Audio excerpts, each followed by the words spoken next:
ito na po yung mga nakolekta nating mga lumang damit na ibibigay natin sa mga kapatid nating mga lumad na nakatira dun sa bundok. Kulang pa po ito at kailangan pa nating mangolekta ng marami.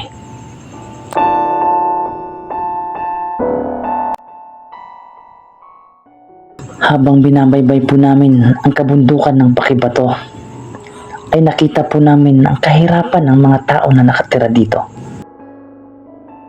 Kaya naisip namin na tulungan kahit papano, mabigyan ng kahit lumang damit ang mga bata.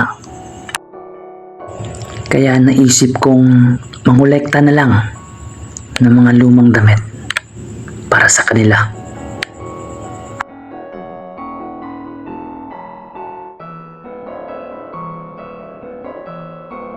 Ngayon mga idol, samahan nyo kong mangolekta ng mga lumang damit na ibibigay natin sa mga kapatid nating lumad na nakatira sa mga bundok-bundok.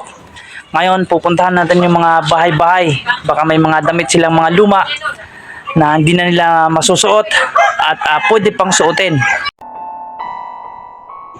Kahit pa konti-konting damit lang, pag naiipon, ay marami na po yun.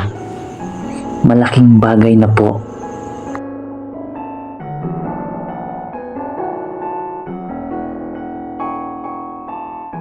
Sobrang saya ko po na marami din palang gustong tumulong at nagbigay ng kanilang mga lumang damit para sa ating mga kapatid na mga lumad.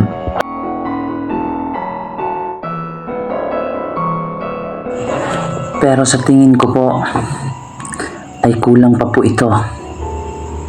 Marami po sila. Marami po silang nangangailangan ng mga damit.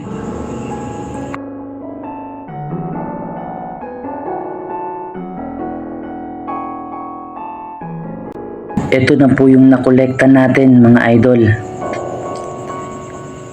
Ito po yung mga lumang damit nila na pwede pa pong gamitin at isuot.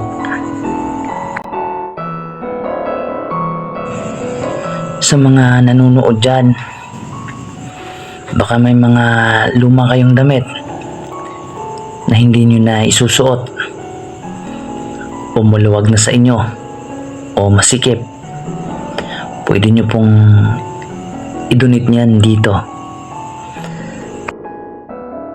Pwede po kayong mag-message sa akin o mag-comment dito sa video na to. Kami na pong bahala pumick up. Sayang naman po yung mga lumang damit nyo.